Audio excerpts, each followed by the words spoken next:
in the presence of my enemies. Thou anoint my heart with oil. My cup overflow. Surely goodness and mercy shall follow me all the days of my life, and I will dwell in the house of the Lord forever and ever. Alhamdulillah Rabbil Alameen Ar-Rahman Rahim Maliki Yawmiddin Iyyaka na'budu wa iyyaka nasta'in Ihdina siratal mustaqim siratal ladzina an'amta alaihim ghayril maghdubi alaihim waladdallin. Amen. Ebusenumrai mame mu ajo na memu akwa ba some 9 minutes past the hour 4 Western Diamond TV esunie Oman Mpuntuo dwumadie ena nonan abo ekoyi ekopem se no nsia ebebo enda yewo adade no so no yere eba besomwo enti no mesresa beka me ho na donhwere mienu wei me no edi nkon because wo da makoma so ena me so se megidie se me ba wo TV no so a ya na me da makoma so pa a woni beje se ye betu sa akwantu kronkron ewie kopem se no nsia ebebo. So you are welcome. Wezo akwaba bonalve marhaba Western Diamond TV. Oman Mpuntuo dwumadie esunie na enumere so ento amano nsia bode ne aka nsem bebre no a ofie ha ne ka wo ye reasonable people, the discerning people, wo ye world awakening people a wo ye madwe so meti o memu nsam na nokure da no ye de asem na to no, they are ever ready for us. One so I imagine say jandam propaganda o kind of crack muntie no menim se no meyom ho na so e den ya na na o mehwe ntanumrei na mesada was say Thursday the 12th of June 2025. Now to God be the glory. This is the beginning of our story. Semanba ya eduasa edi enimu me no ba bedi nkomo editorial your friend say ye dwudwan semenim ye sin semenu pi na yetumi ama wate nyoma bi ase ye ba mu na onso tumi ehunu omemu ye mpiripiti ne mprapata ne ekone de ebe na no yetumi akyerɛkyerɛ na ye de amount me de Okyeremaba AS Enchill the radio PRO me da se enra ye firi komobo bi ase na we were comparing the NPP and the NDC when it comes to health. Sir, a doctor for a nurse for ye die a home comobora at the sign na yehunu se ampa one way ya muba bemu mubwa my health sector no ekone nim no na NPP one so aya na womba se asembisi ewo health sector mu a omunya abotre ene wo ekasa no so no NPP na all the indications videos and everything me de chere nra no sana na esi etie enanso ya toaso na ya hwe eba no a doctor for nurse for ye die mu a wo hwe abandadaro NPP penso na ndei wo hwe abandada NDC penso from 2013 to 2017 John Dramani Mahama is first term ene sebia wasamba the second term wi ya beka say no de we no afen we frase nti ye be compare the first term no to Nana Addo Akufo-Addo wono nso ebedi akunwa ewo NPP dimu yewura Akufo nso epenso mmode mbo mbo ye de bro the head center no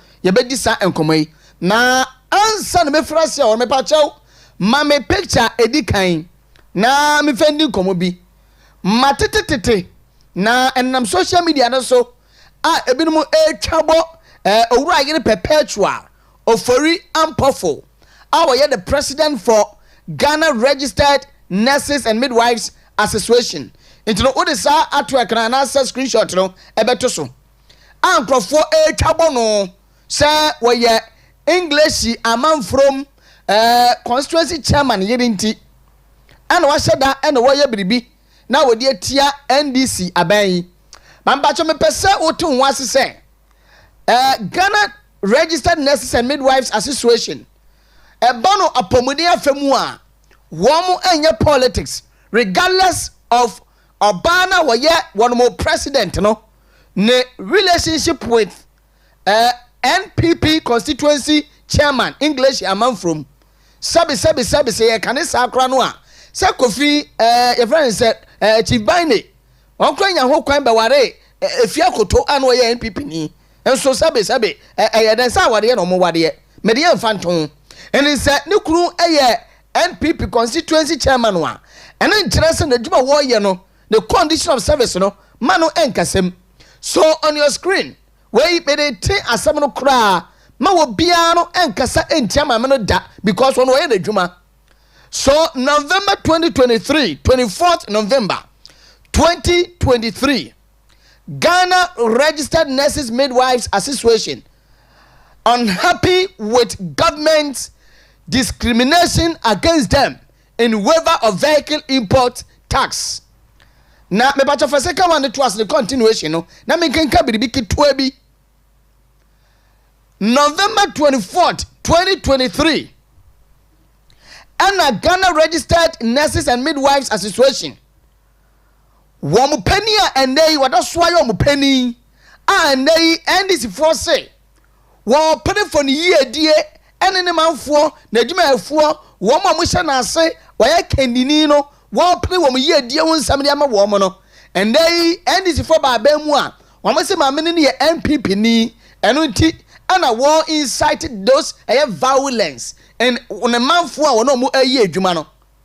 Now so 2023 the bachona NPP be ni anana se and I know why yet one more president ana NPP ni bi ni anana se and I said in previous now one no the president for Ghana Registered Nurses and Midwives Association wasn't it the same woman perpetual Ofori Ampofo and I know why your president Emma Womu 2023 na NDC ni bi ni anana se and I know why your man penny our main one and another Dr. Kufa Dr. Had Mahmoud Baumia and I know my man penny na bedi chire. It is the same woman in 2023 one more demonstrate against Abai say what the tax waiver be at the Ghana Medical Association for where you are more a Ghana Registered Midwives than the association every mois. Woman tia sentino we shall koja na bomutia na chese omo be omo kan sembi atiabese no atro penny say man penny no where they would discriminate against Yansua Ghana Registered Nurses and Midwives Association. And in Pasana Medu when Chinamu say, Muamokas were NPP ni no NPP wa bemuno, when we hear the same thing 8-year NPP say, Mu ye tax waiver at the Ghana Medical Association, Adenti and a young registered nurses no and midwives Munya bin Fama Yang and Mrs. Perpetua of Ofori Ampofo was their president and she is still the current president. And no demand Hunanka, a brand now one more demonstration against the NPP, a brand more but Hunanka, and they end this bar Bemunua, one more condition of service, one more air press about me a meeting, and no demand Mokasa. Obia Ekaso Ghana has a way NPP ni constituency chairman. Egere, may I say, but somebody clear airwaves no be acting was say, and you no credit, send you kunu air constituency chairman in tea, and why, sir, and the condition of service. And what play because 2023 when we be the tia na now the dem kwaku fado aban amomo say ni kunu ya chairman no what was solitaire na now aban e kasa say no me a president and me the domanim the here wo no me ka e da chairman penny so betuma idea ma yen me da Cynthia no settled in the matter now enura me bo video bi adam Captain Smart me pato so manena so Captain Smart na wodidi a nurse for no mo gi awo no atam say we ya nurse ni na ndai wo put for funeral allowance sabe na wa adwen ye we ya nurse ni na wo pray for funeral friends allowance just na wa adwen no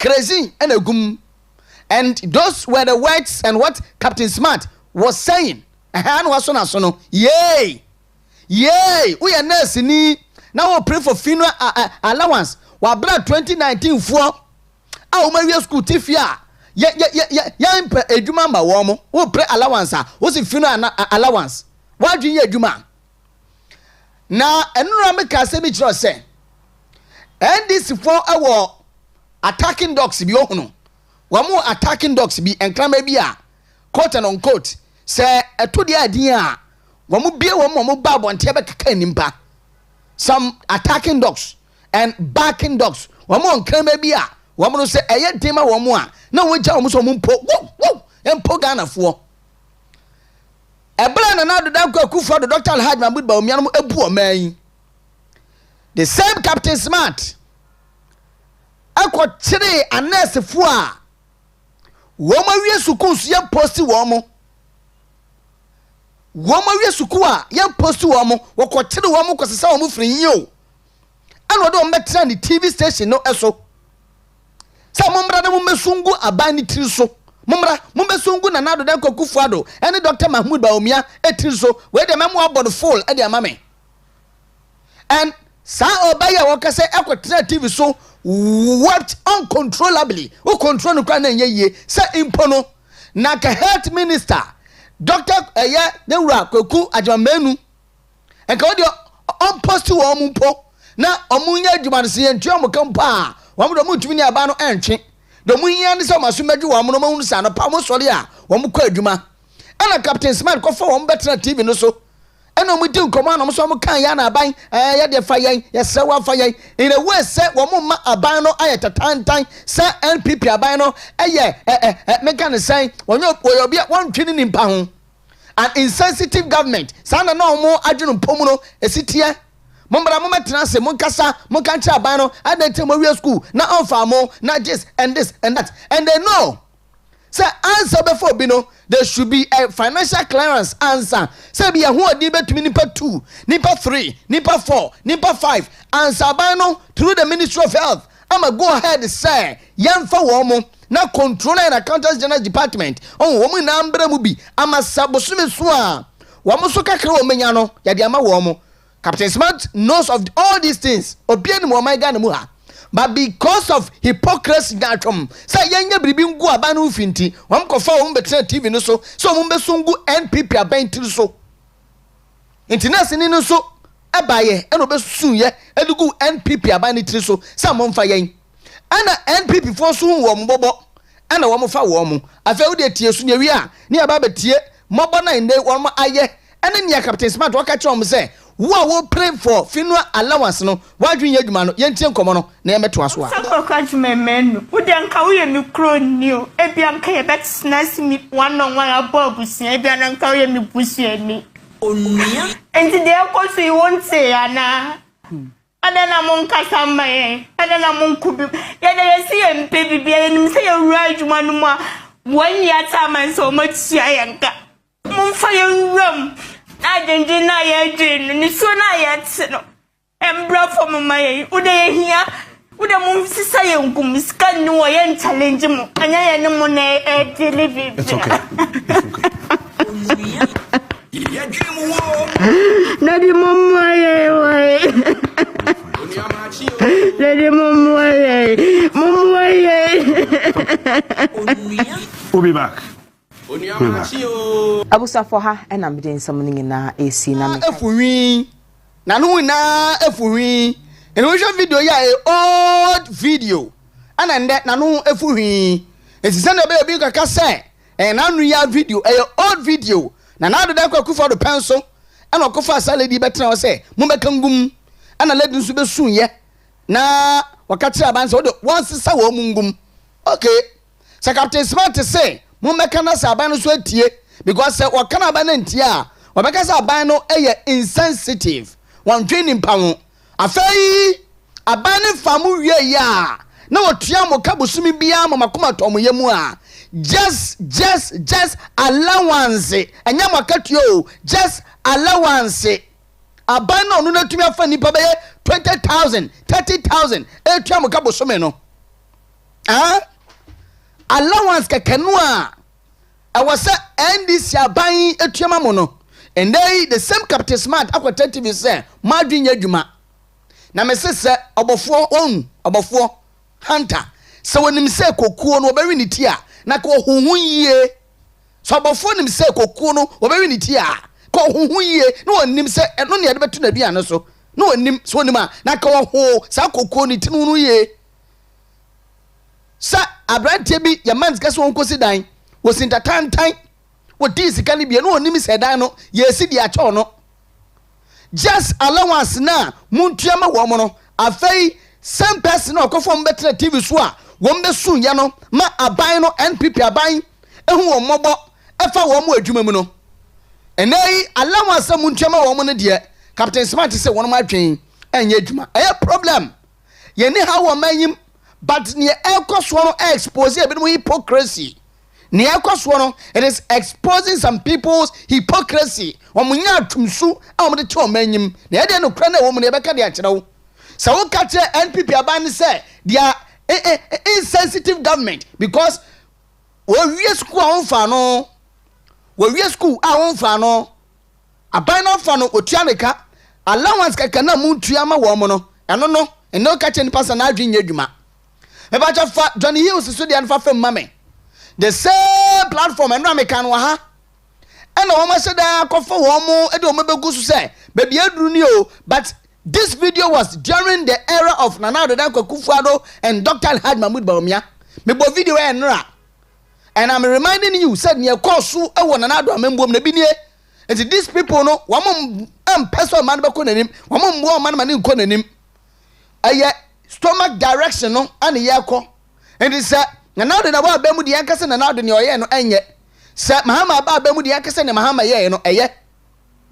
Obisa question bi say adenti na edin say and nurse ni doctor ni betumi strike a protest e wo Ghana ha e wona na Addo Akufo-Addo amembuo mu say doctor ni nurse ni seeking for condition of service na say NPP aba mu nyama wo mu a adenti e na mu protest a mu tire wo mu gumu and this man was asking those questions and Nana Addo Akufo-Addo was the president of the land and next video wakachi wo mu say diploma nurses mumu wasi kwa montwa mo be pre condition of service mo mientie no mbra sa video me sa bo mu biem na mo tie sa nurse for no mo ya big mistake but sabi say a che na mu ye esia bebuo mu ina de itu mo yente John Hughes nde asema you are not being fair to Ghanaians. We are all suffering and then you want to be exalted beyond all of us. You can come to my inbox. Somebody and Ness actually told me that it's a game that is being played. And Ness that I am older than. Said, young man, behave yourself. I said, wow. Diploma Ness. Wow, what's the one pack? One pass. Oh, now be catch me say, young man, behave yourself. You didn't pass your wasi.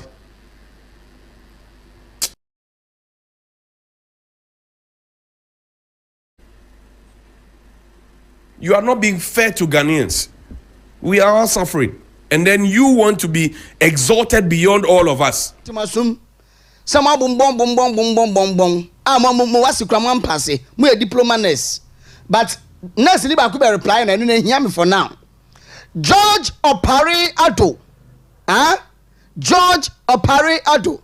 Is your honorable George Opare Addo. We're Minister for Youth Empowerment and Development, right? In opposition, but your photos, mammy. And someone mukaye Ari Addo. Mampeni na John Dramani Mahama. Obaye so wadina kwa koto youth num. Edia semina George Opare Addo and they want so eka. So April 15, 2024.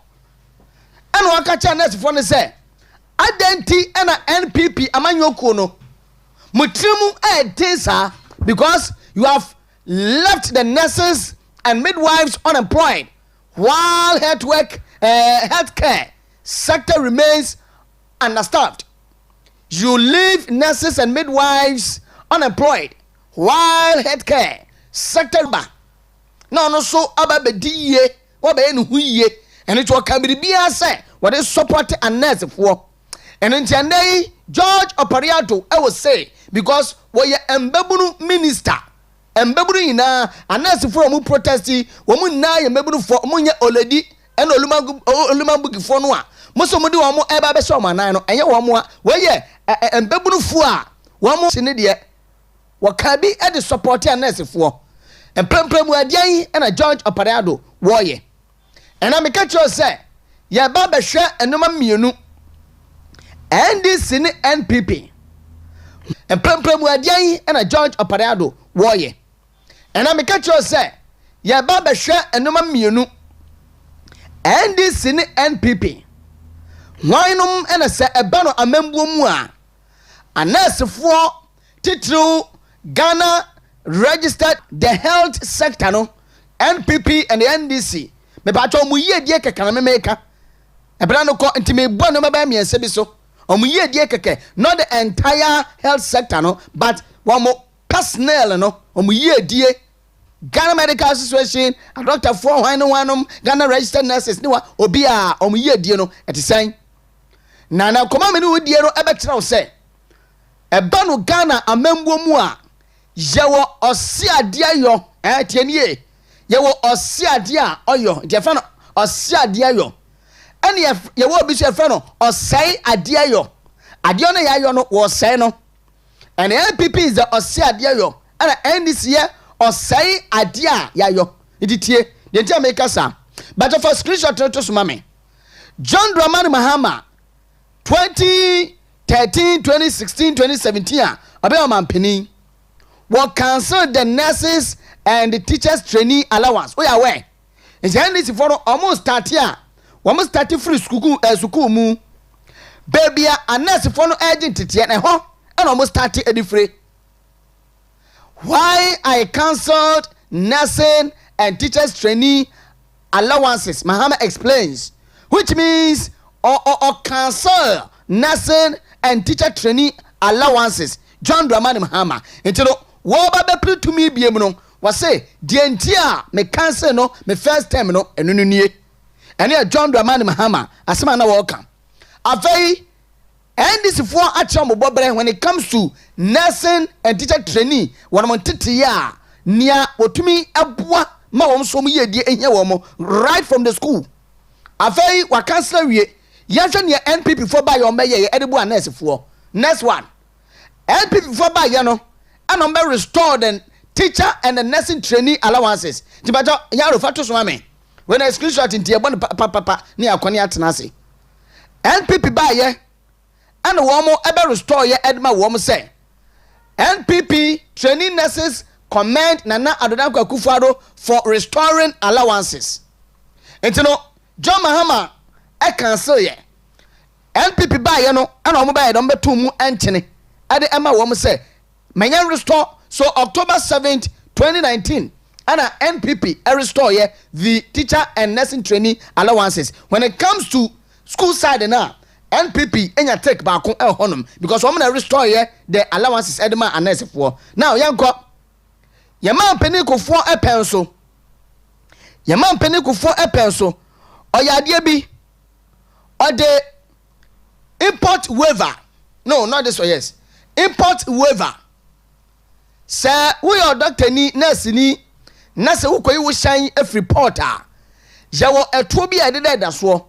Wo say sir enyoma na wo yie no ne capacity no emburu 2000 cubic capacity a eno no attract any import levy bia and a duty bia.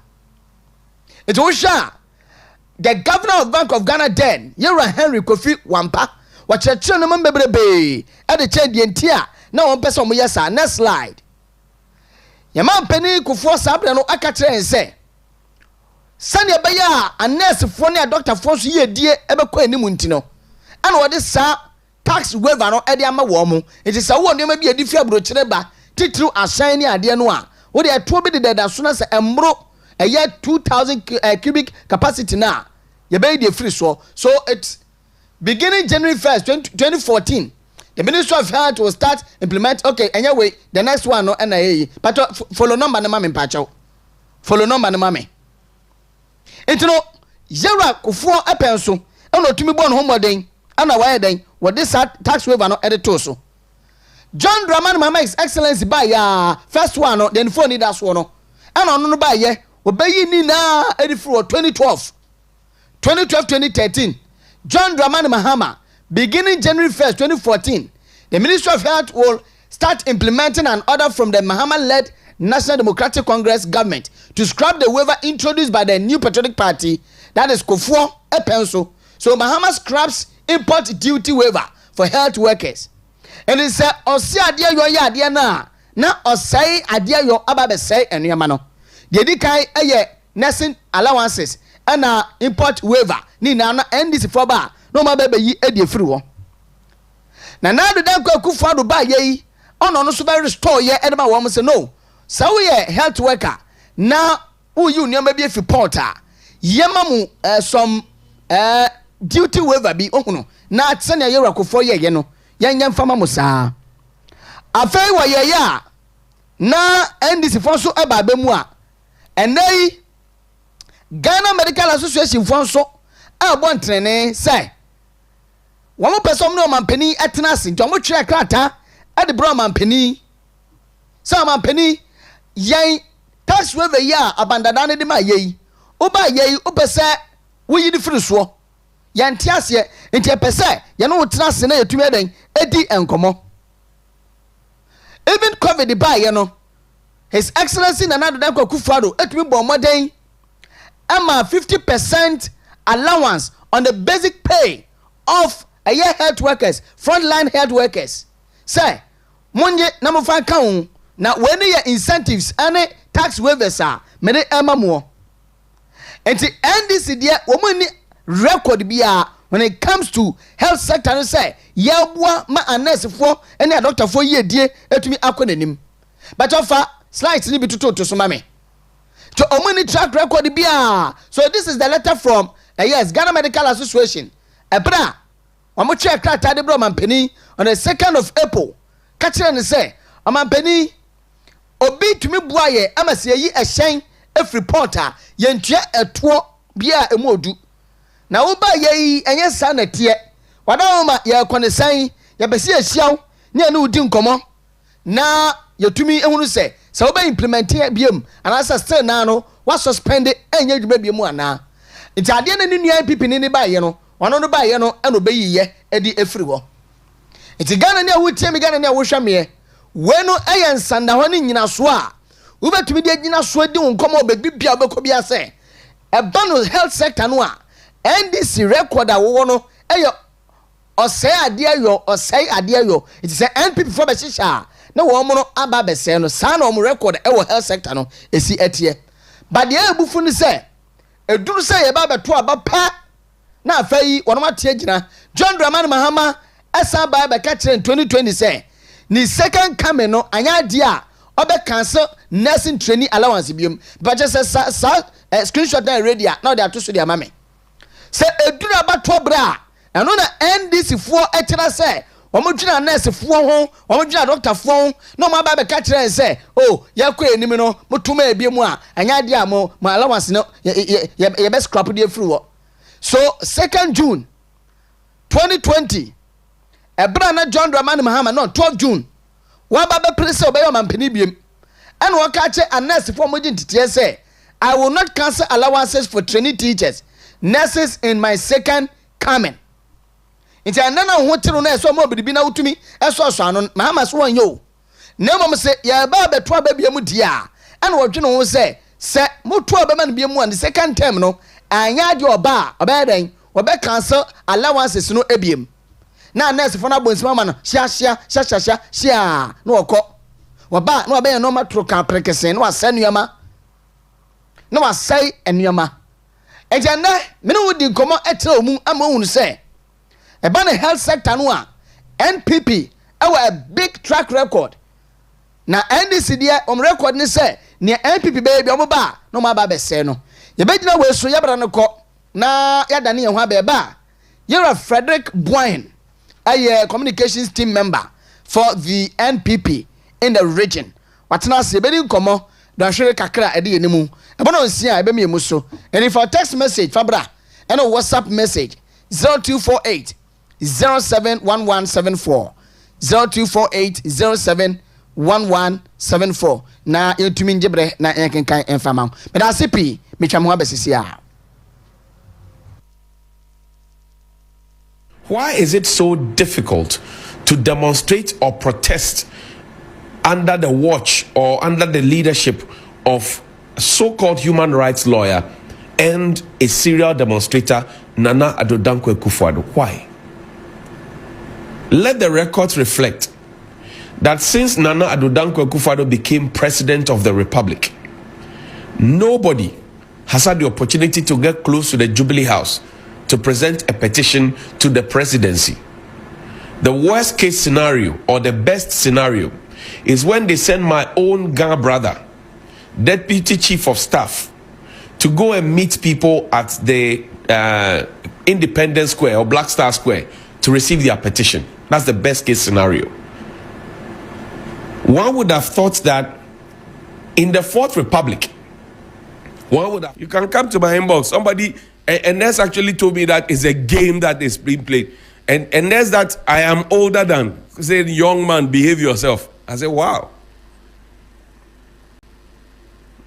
Diploma Ness. On Western Diamond TV, so you're faster than from a pest care.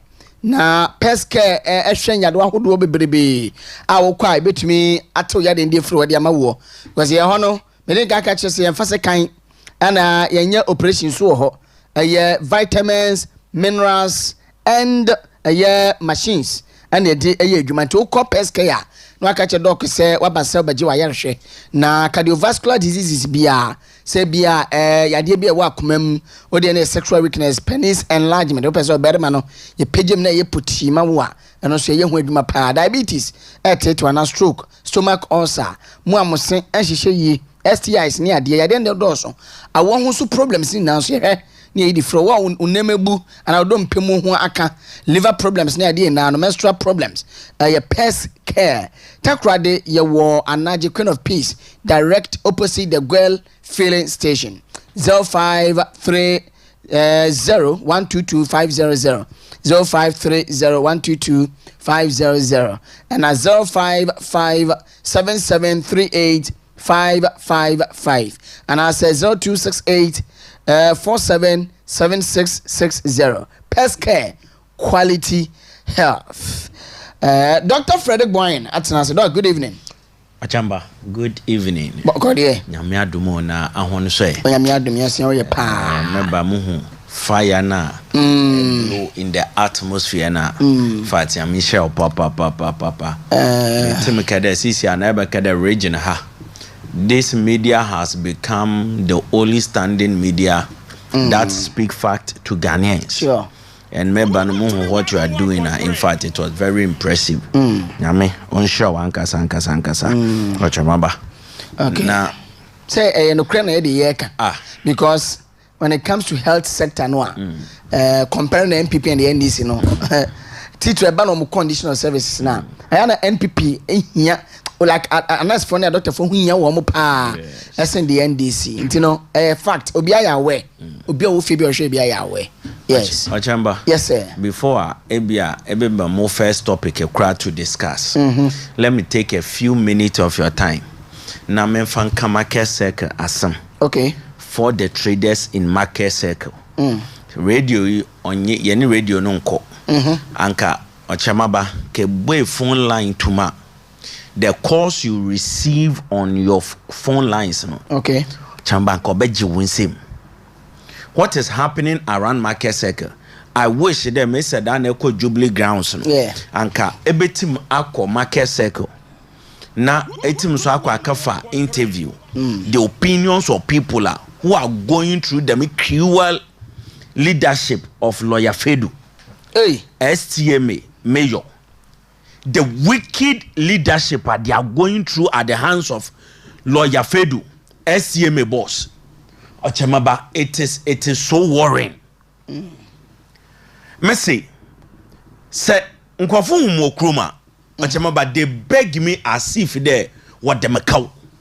There, yes so Echo Radio wa kebi mehen. Yes so Eba TV program a kebi famehen. How people are crying over there. I know one man a wajen nyoma there Sunday was a Saturday. Wajen 300 cedis. Up to now, when you scan it, your money down was Simon 300 cedis. It's no name. What's your friend Aboji?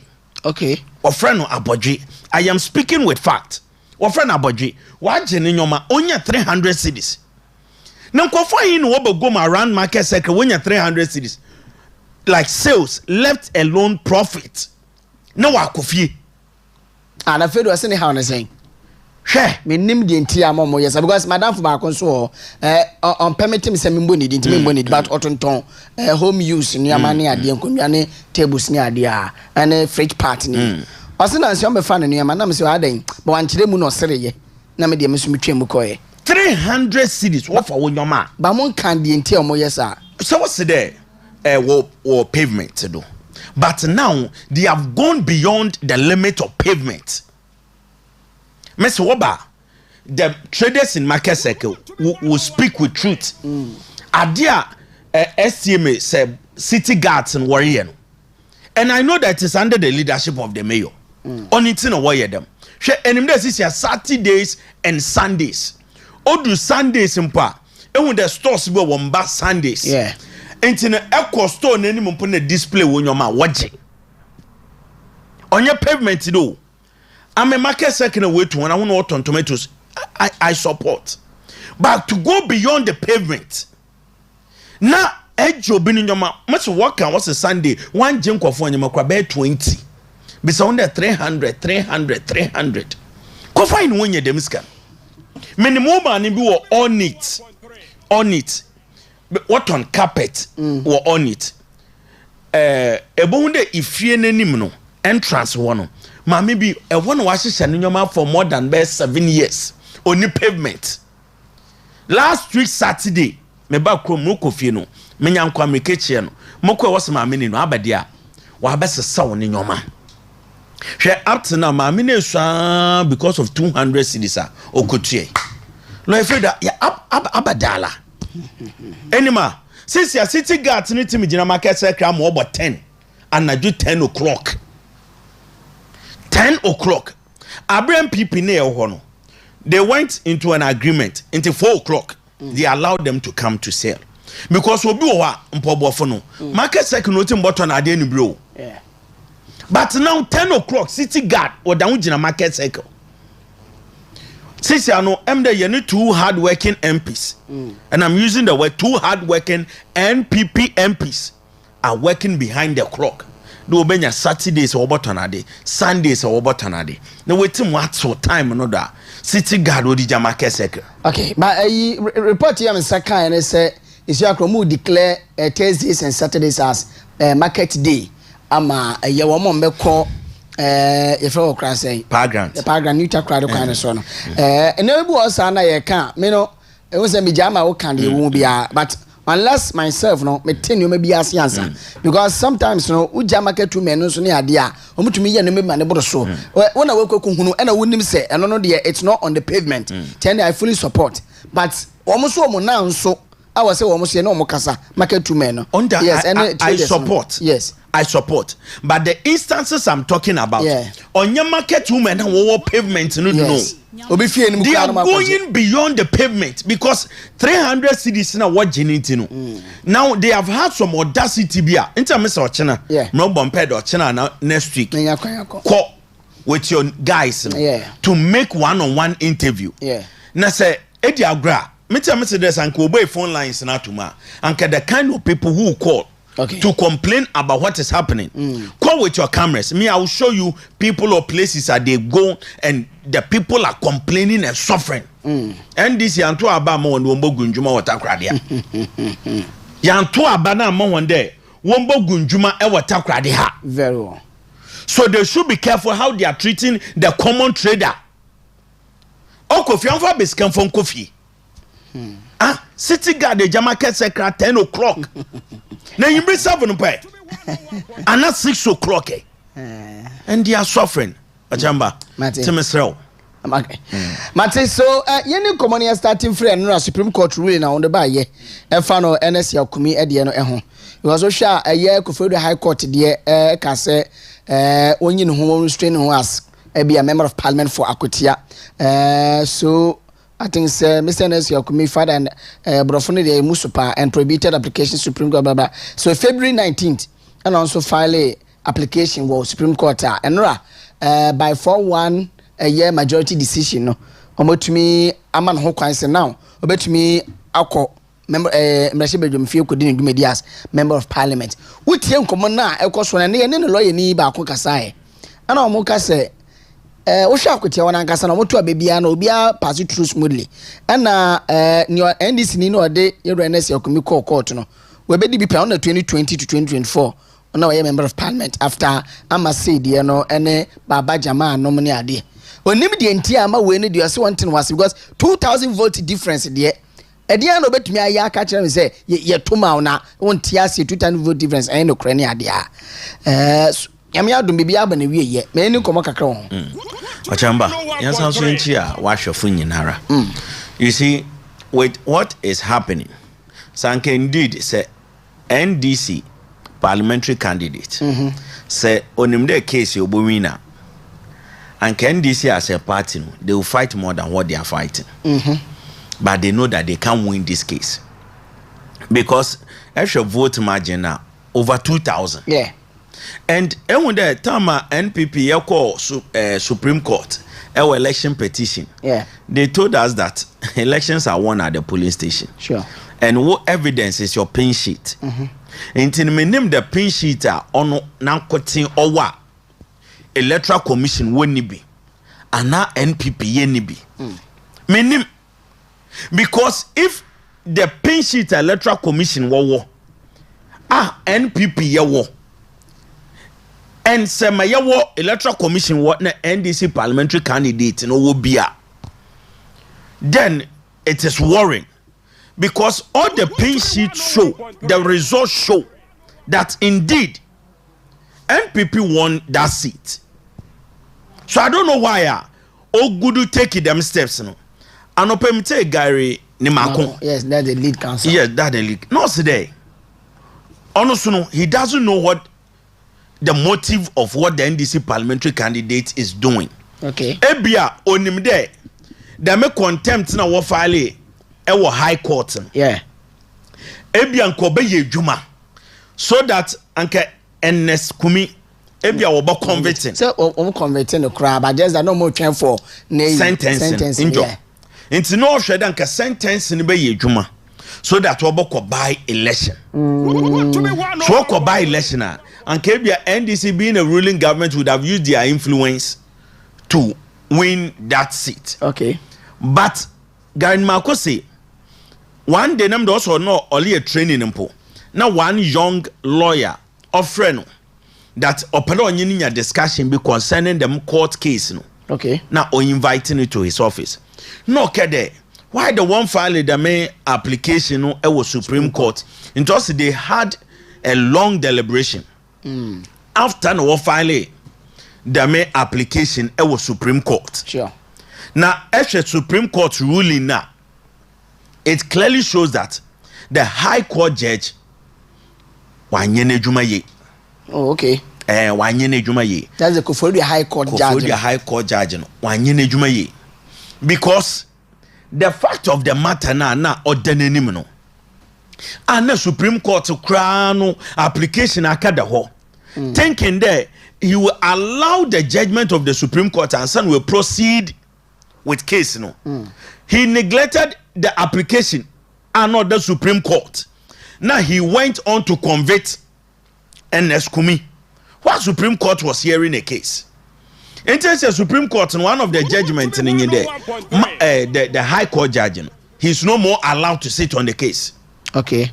Now they have to change him because you know the law, but at least when you have the law no. That the cases are the Supreme Court. Why don't you wait for the judgment? Now, if I will pay, and you call the case, you know. And now look at what has happened. So the conviction, contempt conviction, has been overturned. Yeah.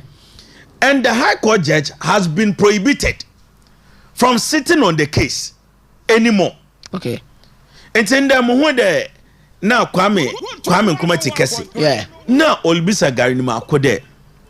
So will it affect the CV of the judge that the main ruling no ya Supreme Court overturning no? Ebi ochine be future appointment be ba. With the main assembly award to Nisisi no? Will it affect his chances of securing a higher position?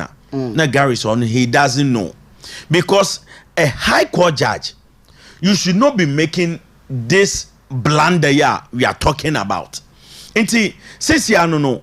We don't know, but us a High Court should also go through the substantive case, you know. And you know, now NPP as a party, we are ready that we have all the evidence. We know that we have won the seat. So the NDC man has to prove why he thinks that he has won the seat. Now NDC parliamentary candidate, he has to prove why he thinks that he has won the seat. So now Mejidi there at the court of law, no, the tender will come into play. It's the pin sheet. Yeah. Because when you are talking about election matters, it is about the pin sheet. The pin sheet will really show who won the election. It's, you know, so if you are taking clues from Supreme Court judgment with consent to election petitions at NDC dako, NPP dako, you will all see that when it comes to election, pin sheet is the primary evidence. Yeah. There is nothing you can do about it. So now the NDC parliamentary candidate has to prove beyond every reasonable doubt that indeed he won the seat. In terms of the court, what say beyond every reasonable doubt. What said what facts na ediban only then can be our. So now he has to present pink sheet upon pink sheet, polling stations upon polling stations. Now coalition results no team that bet that indeed he won the election. So now this is what he has to prove. If you can't prove it, you have a foolish case. Yeah, but also no, though Supreme Court by 4-1 a majority decision a rule on this case, but the substantive case need the still now no so motion mo ye yomoka. On utie judge na justice Senyo Amedehe. Waka say enoma be no se me nse be na no ogina so because they kan 7 January no waka say mon come yen swear ni in. Ana come yen swear ni in. And 2 throughout the case na onu di ni na no yero NS yakumi amba court wo. Into hunu say a kind of it was scandalized the court because in terms of contempt, one as a pending or eminent court proceedings be one factor. 2, contempt in the face of the court. And 3, you scandalizing the court as open book court no enmity because I say court no yebisa see some now when I say who restrain you about court in and restrain you from say one back court or near there. But ni bisa say the pen the ye bone say oh lawyer ni na bia due to 1 or 2 reasons in tea. Untimimba courtroom wo na yedi asemuntia na weka say because of that you know ya charge you for contempt ya convict you waiting the friends saying sentencing the be ye bone me nimu de entina in the wisdom of the Supreme Court no? Yeah, they overturn all the reasons here that the High Court judge no jina don't the Supreme Court has overturned all of them. In fact, we are questioning now that all the reason a High Court judge no jina do to arrive at conviction stage, you know, on your valid. Into a questioning now. So since your question it is no more valid. Yeah, because you're a parliament member of parliament for Christ's sake. So in the court day temple, no war duty at parliament. He has to go to parliament. Yeah. So if in other cases, what the speaker no release the member of parliament for the excuse in Debia, he should attend to the court proceedings. But say if the speaker of parliament on releasing now within the laws of Ghana and the parliamentary proceedings, you know, said the madam or local quarter, he is under the immunity of parliament. Yeah. As some making camera be what say the presiding judge Justice Senyo Amedehe ruled that the convict had consistently failed to appear in court throughout the court case or the contempt case. He also dismissed a letter, that's the judge dismissed a letter from the minority caucus which argued that the MP was occupied with parliamentary duties and therefore could not attend court sessions. Yes. The judge rejected the letter stating that accepting it would contradict his ruling. Yes. So you see the reason why, more reason why the Supreme Court quashed the contempt. Yes. That's why. I said there's a malicious intent. Yes. Yes. Because I'm saying any more court case. Now me a member of parliament. Now court no china they will sit. No more duty at parliament to perform. On my way, you can't stop me. You can't. Unless the Speaker of Parliament release you. Or release him. That we have released you from parliamentary duties. Okay. So now you can attend to court proceedings. And tell me that the letter na minority the ben. Also why? He is doing parliamentary duties. That's why he can't come to court. Yeah. That is why when the Supreme Court wa questioning nyina. Yeah. So in the wisdom of the Supreme Court, that is it. And the ruling of the Supreme Court bind upon all the lower courts in Ghana. So what will you do? There is nothing you can do. It is substantive case in the day. It is still at the High Court. Yeah. On America, then now the NDC member of Parliament now has to prove that indeed he won the election. Court in the day, and with the contempt in no, he was not talking there. Ebia and Eskumi, he has not won the election or not. Okay. So now, the substantive case, the NDC member of Parliament has to prove. Yeah. And you have to prove with pin sheet. Yeah. 2020 parliamentary election petition NDC or the court. I said, don't get here. What will be sending? Are you here to challenge the result? No. Because I get the yes, sir. Now you have to prove with pin sheet. Yeah. Based on 2012, you had to call court as some worker the elections are won at the polling station. That is when with the MPP we prove pin sheet upon pin sheet upon pin sheet. Because at the court of law, no, that is the primary evidence. Until no, since I have said, NDC parliamentary candidate, if indeed on him the way win election, he should produce his pin sheet. Anybody you have to shut up. Okay. Now mindness kumi on the term as a member of parliament, because the people of Akotia need a parliamentary presentation. Very well. So they should just keep quiet. If in order Onya Sembia Kandia, no, Ghanaians are very serious. Okay. We are serious. Mate, may I say, okay, so exactly 5 p.m. Na messages ni be kakra ebe gu ma menyin femfiri wona afa yen to aso emfa emamo now. Ebe share the striking nurses and the Parliamentary Select Committee on Health. So mu share wo I think say nkomodie koso na yewura Madam Fee or Deputy PRO, Ghana Registered Nurses and Midwives Association, Yura Japan, Philemon Japan, also could do Komobi, say, Omodi Hesen Cabano, one job condition of service, no, and tum, na won't you arrest no, a tree, or the one you tum samajatum, na one shall not no more in Sinkonia. Abana say, or war another solution. Aside the say, what they already for no Olumambugi for, Elquasion Manano. It say, I was also a tall list of hospitals and Hodua.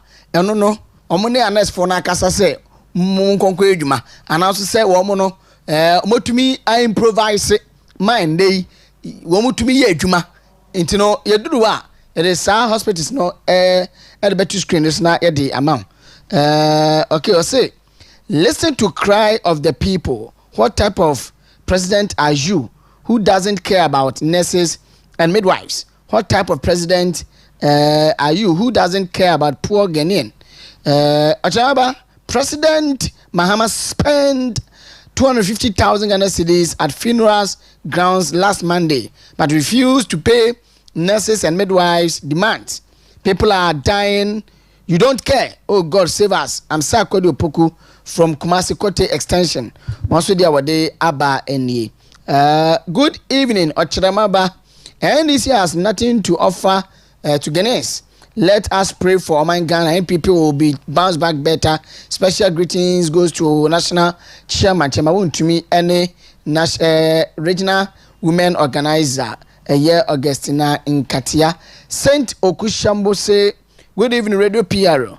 It is very sad to see many Ghanaians dying and suffering at various hospitals, but President Mahama and his NDC government showed less concern about it. Ghanaians have really made a great mistake for voting for NDC. Best regards to Honorable Joe Gate, Honorable Charles BCU, Chairman Otis Kobina, Mr. Kolensa, the next Secretary of Iskadoketen constituency. Lastly, we also say, hi, Radio PR, let with me alone. Let us all keep quiet. We, the NPP communicators across the country, told them whom John Mahama is, but they did not listen. All the labor unions felt that NDC and Mahama is the hope. Short memory Ghanaians, why are you lamenting? They deserve this punishment. My name is John from Laura. Greetings to Honorable Ambrose Derry and Honorable Chairman Wuntumi, aka Mahama enemy. But I see Pinty, and also the Odiabani. But Ministry of Health womo krata no mo dia ban press release no mo fanto so mame na yesi betumi akan kakra bi na yatafa no ho Ministry of Health womo the press release the aba na it is the update on additional measures to mitigate the effects of Ghana registered nurses and midwives association strike action. So as a result of the ongoing strike action by the Ghana Registered Nurses and Midwives Association, it has become imperative for the Ministry of Health to implement additional measures to mitigate any inconvenience that has been caused. The ministry wishes to emphatically state that it has, through all appropriate channels, led negotiations to ensure the smooth approval and implementation of the new condition of services. Hey, new. Na just said that now we agree, you know, dear. And this year, I think say, woman be adwuma da. Woman twabi de gum, and almost say, when na nice fund so woman pay. Me we nice fund so nka dudu obi a. It's na now do condition of service a. When ye registered nurses for no call, you know. And one NDC foreign person woman be adwuma. It is na the new condition of service. Ana woman so chira mo say odd one na mo dia munyu ntumu mayen na sika no muntua ne kakra mayen. As simple as ABCD. But I this if one your margin say one man is me ba to mo de eye ayansabia bebre nu ano aba se ho na mpremprem sa wo yare a obetumi akwakwaja ya hwate se 329 hospitals ana mo de aba se wo yare akoho kwaja ya hwe nia ni di ni list ni mu ne de okoho a and the wa wujejereje. That is only thing and this first will make me aye. So you didn't come on the hospitals no. I bet you to screen is no the amount. Mami too. Dog.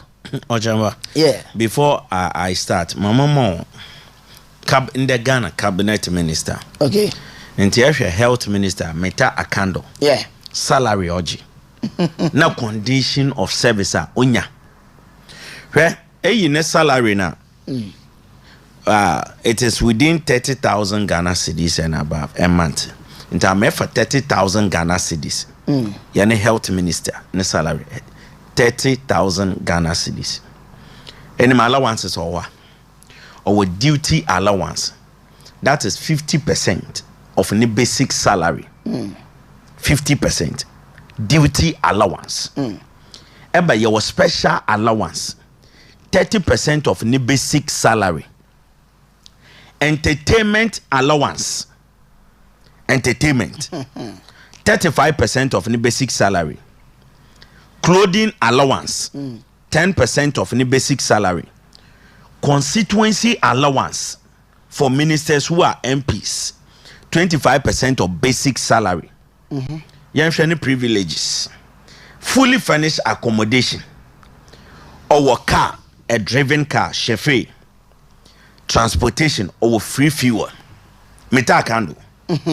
Utilities are urban data or the course na dinina or you free. Water free. Electricity free. Until 14.7% on count watumuno on tuebi. On to electricity. Yanko need domestic staff.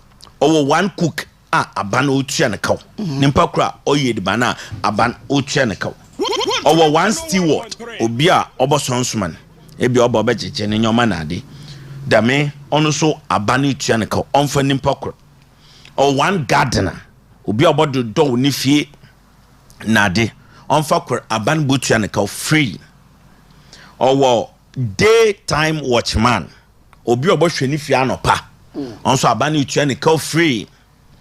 Our night watchman ntenyim anopa ekroba to enyimbra na ekroso abenyimbre to anopa free. Our security escort olukwa security onyenenam abanu ituaneka free. Medical services ne medical hospital ne family number free. And sunny abane retirement benefit ntino maybe so NDC for nyina ade. Say we health minister or cabinet minister. Ne medical bills or ye free. Na Ghanaian nurse no so say. Say oye dwuma we fian kwanta. me ye dwuma Takoradi hospital me ye dwuma Okyeremaba polyclinic Yeah. na se ame amohwe yarefo mema ne drip so china mo so me yera e wode edru a wode mamam no so no e wode oye free. Okay. Nurse no aka bona On carbon. there ame Okyeremaba mammo para mammo drip mammo antibiotics na ochina ame nurse no me yera na me hia para na mo Okyeremaba polyclinic ame e wode abane jimska na Minister of Health no on ne de ne free Okyeremaba nurse internas a condition a wo bi say nyansa nima Oh, mpa. me be so sawo NDC near elitemi if you are a nurse and if this is the condition you are asking from government that moso me yer meba yera na samenyen ko hospital no woma meba dripper me sa mo show bi ne ba no moso drip na wode mam no meba no ono so ye free a nurse no ai bona. Yeah, me. Because the sector minister or enjoy free medical bills, medical care. Moya dawo mu kwan de health minister no so entertainment allowance. O chere nyumbri no ebi oboto ni bi ebi obonom ni nyina abane maniska o. Ento no bosom abane maniska 35% of ni basic salary. The minister no ebi ohun kebab na so opedo ta. Ebi onya catfish bi opedo otobi dia. Ni nyina bosom sa abane se je demiska no 35% of your basic salary. Na photo kebab photo ebi beer bibi na pede no ma coke minerals bi a photo nurse ne de oni bi no be free medical bills so on so why bona. You see me from 3 days ni my fast na me the 10 nurses for no nechi that they should be strong in pursuit of their better condition of service. Me 3rd day in fasting na me de tian the whole day mindidi that they should be strong in demanding their condition of service, because last year 2024 na NPP government onye nurse fon kweti on urban education urban nursing sectors ni nyina other sectors ni nyina wanya bane tene ho obia no condition of service abane jitum until July no was started the implement na eyi was a part-time nurses about 200 wanye abane court na Oliver Vomewo na no ye one lawyer Oliver moko two police if one car kino ona no ye one lawyer e wo part-time nurses 200 wanye na nadu danko Akufo-Addo Dr. Alhaji Mahmood Bawumia na health minister wanye court na wanye court into wanya bane twa from May na and ko be implement July no wanya bane twa January ya na court or really case that the government should implement one in better conditions. And from the May last year 2024 no me when the member no read some of the things our NDC members they said e wa damn time no mu Captain Smart ka phone better one ni TV do that Dr. Alhaji Mahmood Bawumia na Nadu Danko Akufo-Addo we yetimodinfo. I remember nurse ni on Captain Smart ni radio ni program ose bosom no oteto ne expenses are okanism 110 Ghana cedis nurse no na Captain Smart you entertain the nurses they were expressing their difficulties when it comes to their work, and our Captain Smart now you are sitting on your TV condemning these nurses. The nurses are only last year you were applauding them. Last year you are applauding them that they are doing a fantastic job by standing up to the government. The nurse in the salary ne expenses okay 110 Ghana cedis. Captain Smart you are applauding. Nande who pay master waba. The same nurses are crying and then you are condemning them. You are condemning the same nurses. How hypocrite can you be, Captain Smart? And the Oyendi Shaban, so the nurses shouldn't have a voice. Captain Smart, Now when this be crown probably ebia enya bibi efi NDC government wo. Nurse na ba ne wenya. Mo wenya ope onanye mo ribisi. So why don't you give it to them? Why don't you give it to them? Mese mijina nurses funu wonechi. That the same way they hold Nana Addo Dankwa Akufo-Addo, Dr. Alhaji Mahmood Bawumia, they should use the same strength to hold John Dramani Mahama, His Excellency. Won't hold Mita Akando. Because we know what you people said. And there, Nana Addo Dankwa Akufo-Addo Otinefi, you are in government. Now say Eshe Johnny Hughes. Yeah. Johnny's bite is what done Johnny's lake. Since you extra how we catch a nurses from there, who are you? Diploma nurses. Who are you? I want now what school you people also win chat. BC of failing. That's what I see. Yes, also I want to what see you people failed. Yeah. You failed. Yeah. And then you are having the audacity to hold NDC government to this ransom. Johnny Hughes. And the Ghanaian nurses no. And the way fail. So if you know that the Ghanaian nurses are incompetent, why NDC government won't sack one out of the service? Huh? Actually, John Hughes, May 2020. Now, the Facebook post, Happy International Nurses Day to all nurses. Money you. So in the year 2020, you were congratulating the nurses on International Nurses Day. You were congratulating them that they are doing a fantastic job. That time no, Nana Addo Dankwa Akufo-Addo no ho. So you are applauding them that they are doing a fantastic job, holding Nana Addo Dankwa Akufo-Addo accountable. Yeah, it mean me but video be not say Argentina. That is last year. I'm gonna say Argentina. Didn't say. Nurse ni seeking for the condition of service. Nasa na say we pre ni bibi e won adwuma we yenim na ni to protest and also person call striker. Den when another amembu mu say won betumi protest adentia. The so called human rights lawyer and the end they use terms be man na ade. Adentia den say another for protest here. Den when amembu mu so be ma kwa ma protest. But then omo call striker. O ka chom so me diploma nurses. Omo call mo ntwa mo wasi. I don't know. I mean, Nenima, your lady be Hanan Confidence Abdul or NDC 101.3 Tam NDC MPPL government. Not necessary. They went on strike, demanding better condition of service. On a normal, yes, we sat down with them to agree to the one better condition of service. What the ben Hanan Confidence, no, Ossie. You see your life, don't worry. The nurses deserve better. Also, dear nurses and midwives, take this strike action seriously. It's not a sit-down strike. It is Yentiobia strike. Don't go to work. Stay home and let's make the impact of the strike very effective. Nurses deserve better. Aluta continua. No, or the count. Ninti sende.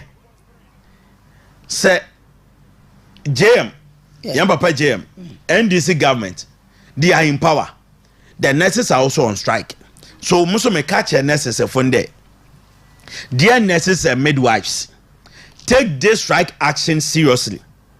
I am borrowing her words to advise my sisters necessary that dear nurses and midwives, take this strike action seriously. It is not a sit-down strike. Yeah. It is Yentiobia strike. Don't go to work. Stay home. Let's make the impact of this strike very effective. Nurses deserve better. Yeah. Aluta continua. Maje, you know, MC Amufa hospitals ahodo na ende yaji anu atum se obetumi akọ no akwasa ho yade na mumfa nto so na munscrew na Ghana fo enhwem region bia na ne de nti region bia wo bia no obetumi akọ doc baba won che biom na we say good afternoon please. My name is Muhammad Justice, reaching youth inside Cape Coast. Please, I need to ask either so far the NDC does not do any good things. At least one or when NPP was ruling, does it mean they are doing everything perfect? So please, why does the NPP regime petrol was time of brought from you know kwana NDC for my professors in Enchill for an idea Sancho for bra we say a friend no maza o message there wa pa please I would like you to send me all evidences you showed on the TV screen. I would like to study them. You mate in the day at the akurugu Caesar or the fiboku and what the buy uni mate meshana met me a pushibi at the amount. We say good evening, please. President John Mahama wanted traders, the business community and the drivers to reduce the prices of their services. Meanwhile, the president failed to reduce the tariffs on water and electricity. This action would have encouraged the traders to reduce their prices automatically. Very unfortunate. Thanks. Yabedia company announced the Eddie Abba. Good evening, host. My name is Paul Blay from Cape Coast. NPP does not know how to so the party communicated. Okay, so Mati, Medasuni, I am in Shroud. Mugakabungu Musa na ya wabrema mo pass bit me mano. Fandu si ye mame ewo ayi anase phone comedy mu na yanko enim. Yo, mamunko anan confidence ya. No one post so. Also nurses are not asking for 10,000 Ghana cedi clothing allowance. Nurses are not asking for 500,000 V8 car advance salary. Nurses are not asking for posh government furnished apartments. Nurses are not asking for 2 billion OCDs ex gratia. Nurses are not asking for $2 million advisory fee. We are asking for butter to butter our dry bread. We are asking for something that will make us feel truly noble professionals. We ask for peanut for transportation. We ask for chicken change for rent. We ask for coins to buy uniforms. We ask for pertinence for our own professional development. So, this same question, we are telling NDC that the nurses are not asking for V8. They are not asking for 10,000 cedis clothing allowance. They are asking for better to butter their dry bread. They are asking for peanuts for transportation. Provide it for them. Intimacy necessary for no. Aluta continua. Okay. Yetawenechi that they deserve the same thing that the minister is enjoying in a volume and one so they deserve. We will not allow NDC government to take us for a ride. All right. No. Mate, me da say MC amuma mi hunu se wo de we to sna entumi mba amamente enyoma bi asena ye move queen because okay mate me da say very well okay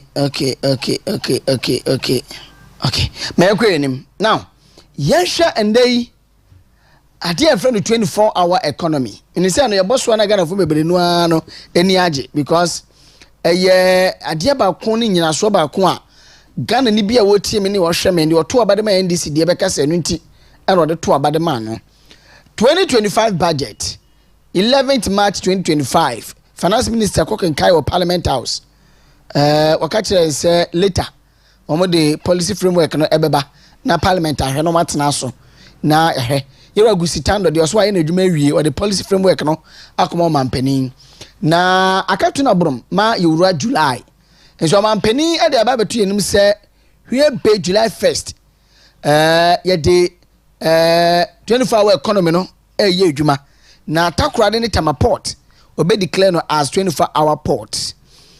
Ebenum so say a political tool bia and a political script bia what they da Ghana for say obetumi e de enwini a hat e wo na ibosha wo say ya wontumi endi so to you as a Ghanaian 24-hour economy say yibri BSc ntanya e ade a ebebo man no if only if the political tool na odi enimi no obetumi implementing kwa ade a and looking at days aka near 1st July.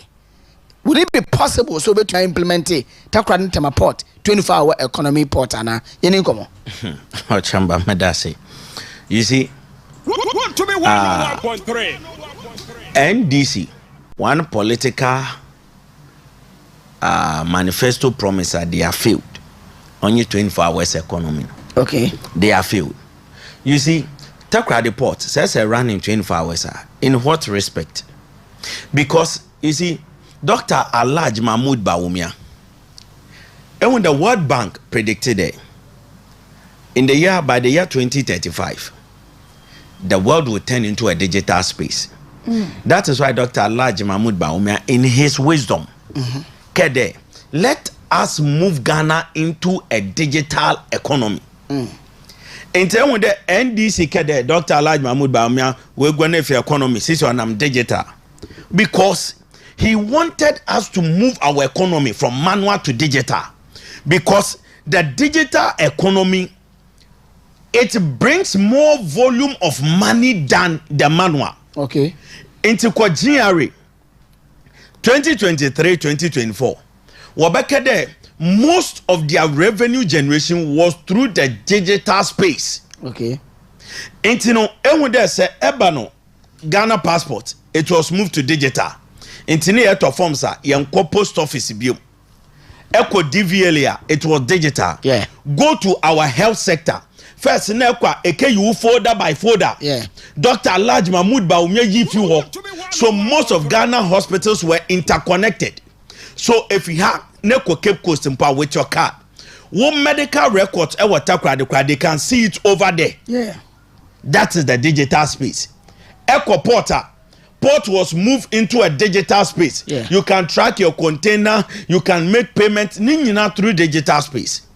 It is an 24 hours economy. Obeka the Ghana port will operate under 24 hours economy. It is already in operation.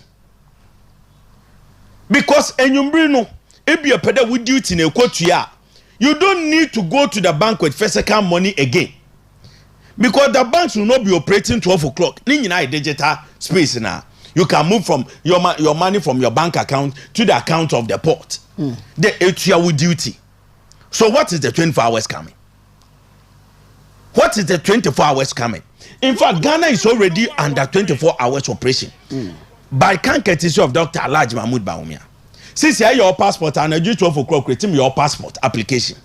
Okay. And I do 2 o'clock, it's your passport application.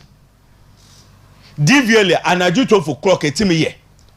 1 or 2 it's to prepaid, a wo phone do. Who prepaid? Also 2 o'clock, it's to wo phone do. Yeah.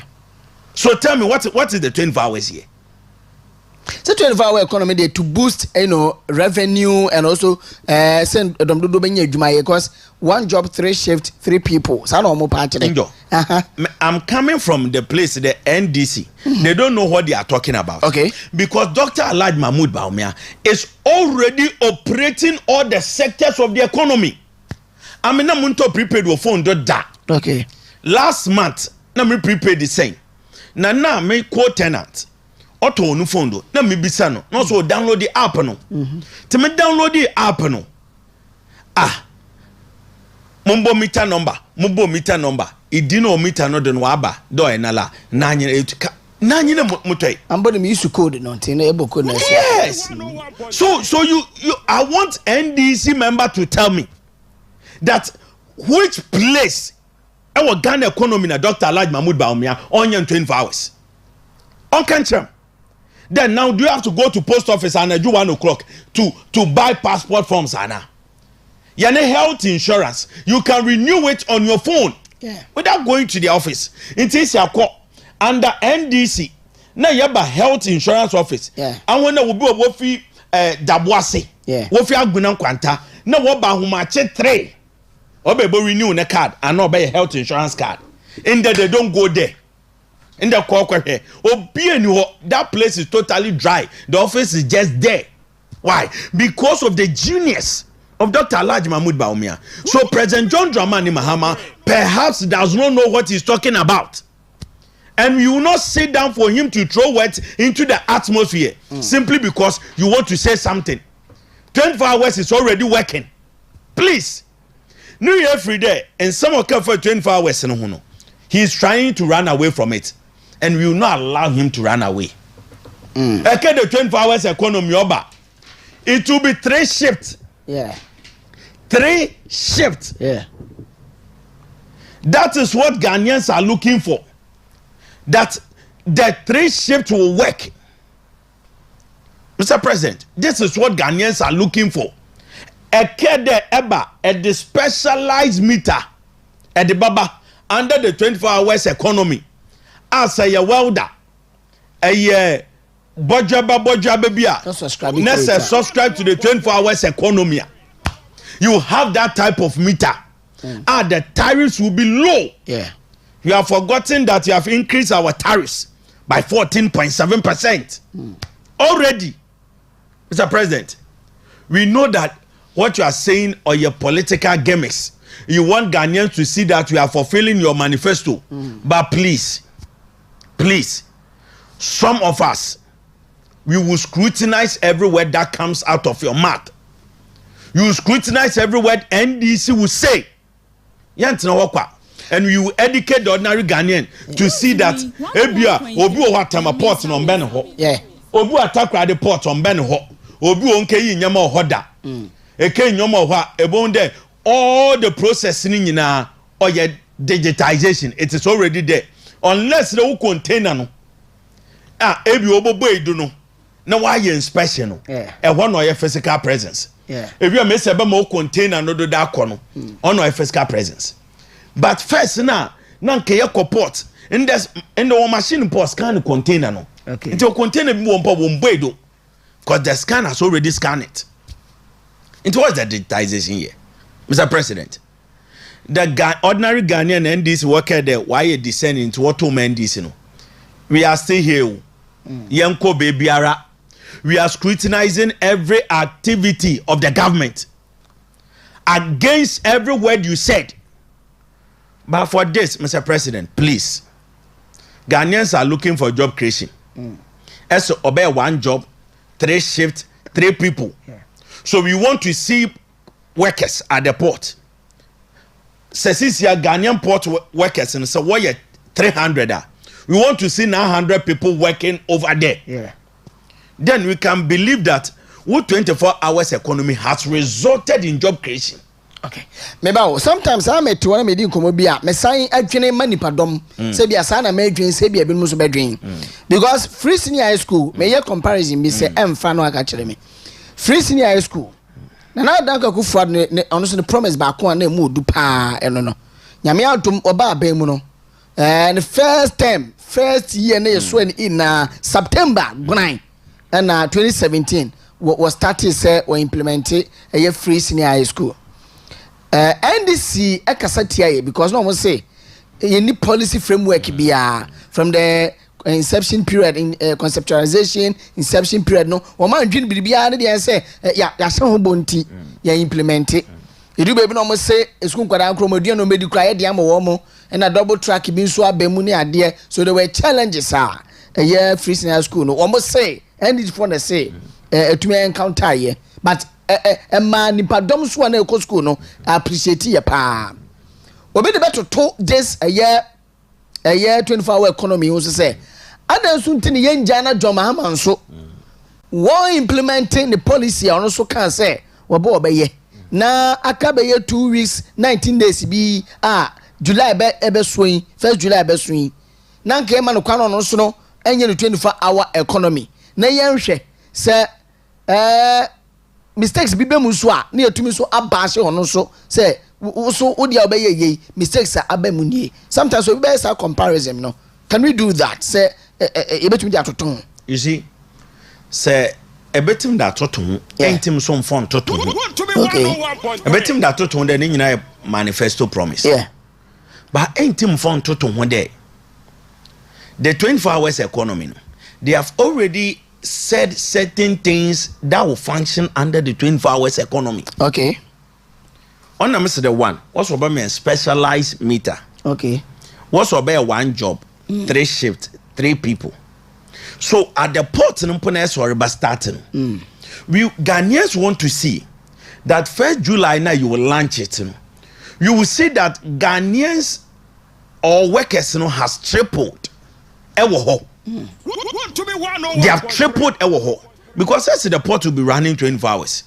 So about run 24 hours and one oboko anopa to yabreno. E we abri to enyimbreno. Enyumbri to anopa no hwam no worko. These are ordinary questions Ghanaians will see, want to see. I would like to see.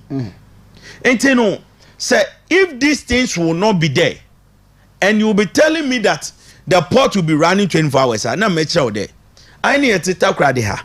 Ya port ni muno. Ni any major port in it. The operations of the port is already 24 hours. Okay. In that CCMT, would duty bar, you don't need to go to the port or the bank on put to pay physical cash. By courtesy of Dr. Alhaji Mahmood Bawumia, moving our economy to a digital one, now we can make this payment. Eco porter, when you buy eco port in Ikea, anopa, so your payment in Nimpoka and Oman Mpuntuo, they can pay the port duties in straight into the account. Ibu wankasa on your phone, etimi ye nina. Nti ebi also send ochina no obey you won your man, ochina obey you won your man. You just go there, wo agent. Wa show container namo. We boy up a worker day sedo edaba. After obey inspection, we be an annual day sedo daba. These are the operations at the port. Now make sure there. The more operations in your Dr. Alhaji Mahmood Bawumia already move it to the digital space. So one, we are looking there on the 1st July. Ghanaian will see Takoradi port that 3 workers are working at the same job. Okay. This is what Ghanaians want to ask. Because when the free SHS were coming, students in Wakwayo, Yankede bia Takoradi 5 schools unko, Tama 5 schools unko. It was a total inclusion. It's a pilot in no, Obiakwe. So the food now what was doubled according to the number. The banning was doubled according to the number. The teachers, they were given incentives. More teachers were recruited. So if the 24 hours economy no so bar, Ghanaians are looking forward there. We want to see that Takoradi port, Takoradi hela. We want to see that more workers are being recruited to the port to work the 24 hours. Na asamba kwa meso medwene ho ne say with kakra me de told you no so. I think that PNA one development economies bidding komo for 24 hour economy you are for ayira kwa. Na osika so SI church no mem and I was also studying something under that. For 24 hour economy no ho no. Osha Singapore wa 24 hour economy no omugya no ma me ensa so and awie na making kan omugya security bambo ho nsem because sabe me be sorry ahomache na me makọ adwuma 2 o'clock afina me time aso ameko bambo ho nsem kyesen nipa dodo sen na mahama his excellency ama ya for omo e post service nim because near ye pempo dey declare results e wa Blackman of kra no ye see ye nibi na be dey ni assign aka say the binum so ekwa kogu adwuma nim wabra ye recruit ebinum be hye woro manan nti anu ne problem a challenge kase pa Ghana security eba no say security nso a yen lighting system no o kwa lighting nsem ne tesen kwan dem kane na so so impese wan fa kana wona mfam kra no a o security in terms of lighting say chromo light ne tesen ma memba na dan kwakufu ado abaso ne Dr. Alhaji Mahmood Bawumia o hwe Nkrofo Junction bypass na temenes na borochiro yes light shine me no mo yes abre na me wo radio station me wanaje no mo ye but omu wie me nkofa ho enure cha na dwena mkofa me say na boroche be na mababeduri e wonfo oh metu aba we mana me ya pa so in terms of lighting and electricity in general your light on some etise wa Ghana asesi a ye nie sika mpo e de beto crude and I say liquid fuel e de gu ye ntamas nim a power wonum problem a challenge IPP said wo moka ye be dan ni tumenya light and I say electricity na etumi aye 24 hours no factories ahodo port na wo so munya adwuma no light ni ho a o me dan aye adwuma then the last one air transport and they yen state transport system no etisɛn ko 4 bus STC and won akeka no etisɛn sisi a because oga say ye ko fo obi afiri ni fie anadwe de suma ye say car na be fa no and it should be a state transport private ones no so be subscribe to it no ba mo nsem electricity no e ba no say transporter there no so be ye e de abo wo mo and this one in our terms from and any and run on launch waka ho asem no up to 1st July or Sunday many na begu na akwa mu e wo Ghana you have put up an excellent point excellent point. You see, into my earlier submission, I say the ordinary Ghanaians was why discerning. Yeah. Until they voted for NDC. No. These Ghanaians are still alive. And they will criticize every move of government, whether NPP or NDC. Okay. They will criticize it. And you are doing an excellent job when it comes to you criticizing the government by pointing out the factors in it. Because can you imagine they be a obi war? Sisi ampobo, sisi ako, kwasimtim trotro station, kwa jip. I want to walk agona kwanta. How well bra wenya ka to agona kwanta. Kojokrum, I want to walk kojokrum sisi. Eko koto how they are suffering na obenya ka da kojokrum. And can you imagine that at 12 o'clock? And at 12 o'clock. Yeah. SL Takoradi. If you kojokrum, if you Kansan Road inside ele Takoradi, if you mpo ele Takoradi. And at 12 o'clock. Can you imagine? Now, even if you are not Jekran at 12 o'clock, ele kwa Accra. Ampo ele kwa Accra. And at ebi a pedaba for bus by 1 p.m. Na etase kempo bre ebi obeti medu Takoradi kra de bebe nya kraka eke first no na on it ya na you can't walk on it ampa na 12 o'clock I want to walk Accra na what you want in your made bia. So with the security aspect you are talking about, how safe are we when it comes to the implementation of the 24 hours? Transportation, how safe are we when it comes to transportation? Nanda boat in Pobo 11 point, what about 10 in boats and baby on Pomba. Takoradi boats, baby, they will not come. So how are we going to have them in transportation? Now you tell them that I implemented 24 hours. That is why I'm America there. This is a political talk. Okay. But Mr. President, so Nimno you introduce the 24 hours here. One criticism of Obabano, the scrutiny of Obabano, it will be worse than Mayatina American. And Ghanaians will scrutinize, criticize every step of the way when it comes to the 24 hours economy. Because Ghanaians will not sit down for you to just speak now from where you qua. 24 hours, it will not work today, tomorrow, or forever. Because when the urban implementation part of the working, it is already working. All right. But the personnel and the security, no, obeyed. Me da se man peke course kakra na me ne generational thinkers no so ND enkomo. So 0248 071174 0248 071174. Me ba just wo gbe mu a first thing lower TV volume no na tie me e wo phone no eso 0248 071174. So the number is on the screen. Hello, good evening. Oh, good evening. Okay. AS Enchill. Hey, Jewa Heba Center. The radio PR1. Edine wa bonu benyina chewate. Nyango fanya okete. Ya men saw ya de. Amen. Amen. Uni ama minti. Uni adwumana menchia mini doctor. Na amenfa fanya show. Enchia me go for chemalisnya. Na bo body and rice my and lawyer Jekiabu Amesia Raven Canam. Incoming National Women Organizer, Katrina Soku, Namenkan one of you. And I'm saying, Kimina, and a chairman Bernard in the Casa. Then you be a Yamini, Yaminsta woman, Naminia, ye, Osua, Memua, NDC, Etuo Mubuno, Yamia, a 24-hour economy. Meaning a panya or Namuswa. What they say, they are not going to say, Nanado Casu obey.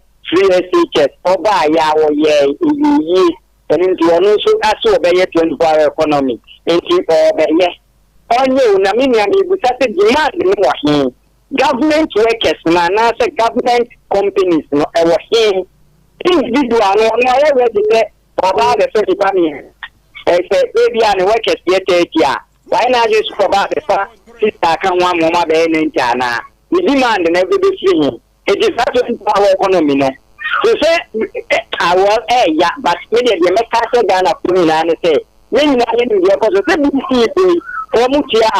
Omutia registration fee under the watch of Mahama. That means economy that personal. If you are no, doing the kind of a castle of manage you, but for the dark officer baby. They make us a gun upon the mamma, But I say, hello, good evening. Hello. Good evening. Good evening. Pacho didn't be a free. Pacho came with a gift to make a tattoo. I mean, you. The mamma only do my plan more. Nagana for you to your fully entry. And that's a phone. No one say I know be before planning a big mamma more deal. And yet 20 to the Anina, let's see what me I can share. People who say Ghana for your baby. Thank you, I'm to me and and that's the one come on to Namuni Ghana for your baby. They say about the hospital being now to get. Shall buy a blue to have quite in cracking class, and then to the chase compound for being commonly a ding in Ayatu. Thank you, hospital now, dear to Ghana. So appear to be a work and a fair cranasia. But then you're finding 3-1 Ramedu so. And some second to us. The baby was I know. Yes, Rabbi, no, that yet more than a dozen. More try will be a motor will be our tea hat enough.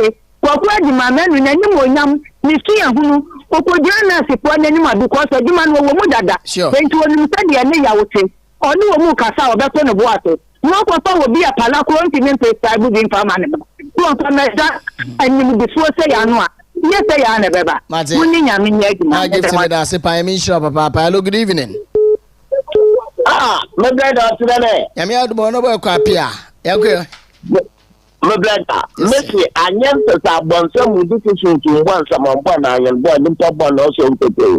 Obaka incoming president for 2025, 2028, Dr. Alhaji Mahmoud Bawumia, the eye of the region. Oya honorable Kobi na me and lawyer and Kofi the Pamasa. Men at work wanna be the same to them to Kodia for iso to training.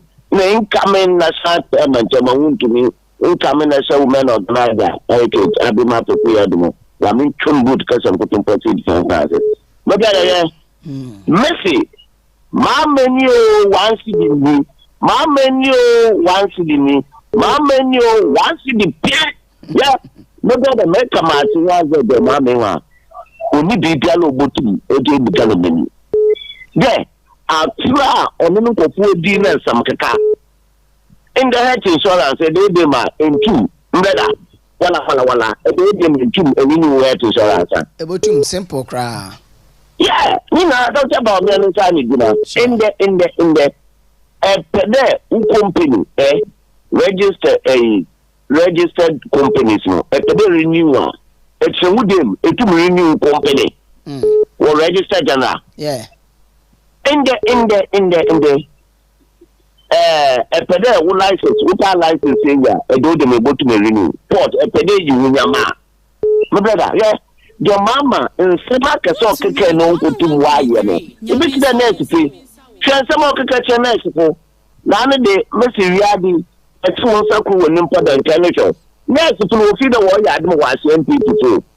In the show, in some of the channels, for the one simple in track. Better.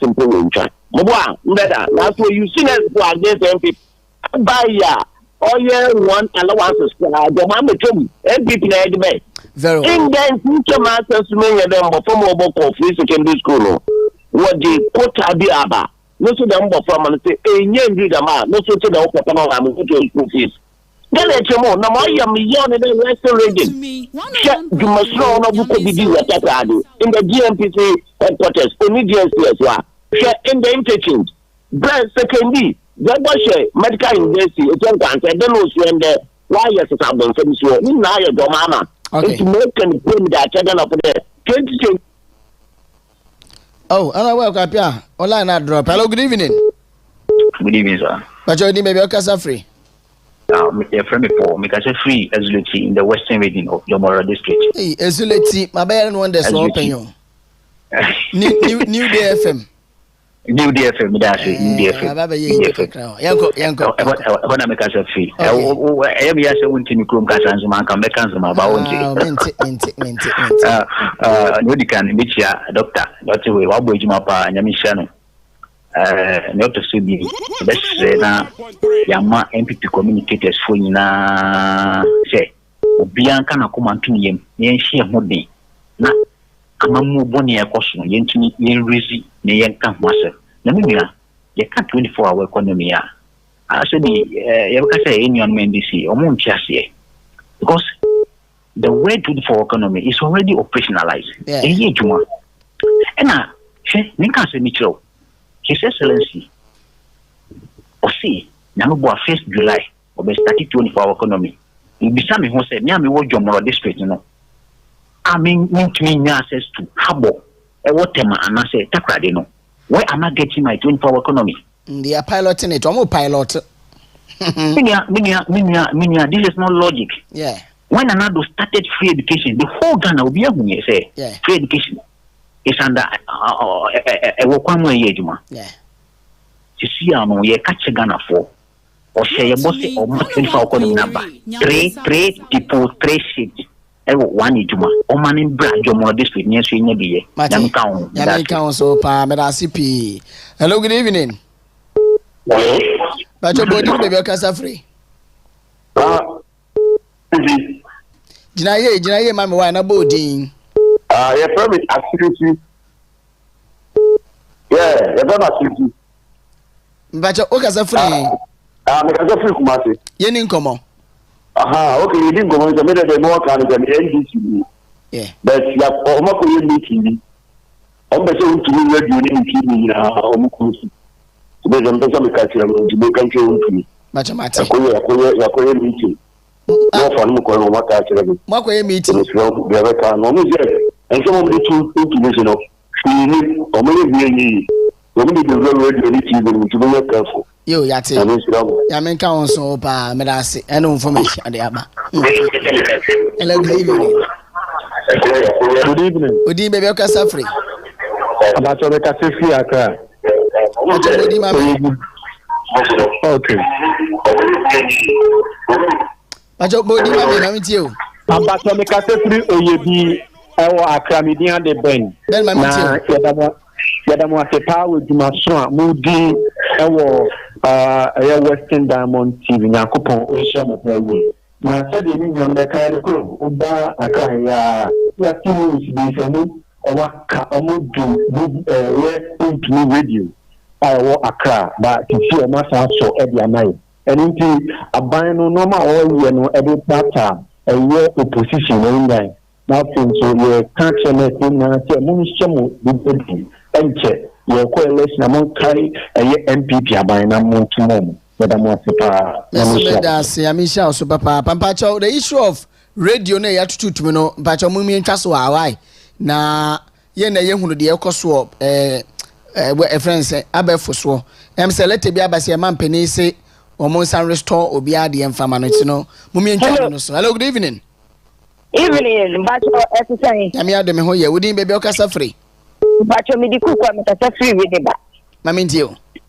Me pacho wo. Mo ha mo ho e wa nurse fo mo. Enya nurse fo ya na omo pa say agese ya nto. Me de ekoso na ha mi o. De ekoso de ha me ba ko me se fo de. Me say enka eni se fo di wo mo say yes. Omo de ni wo because some go for way if you look at way TV station so no so no omo je TikTok no mo dey abeto wa je yen so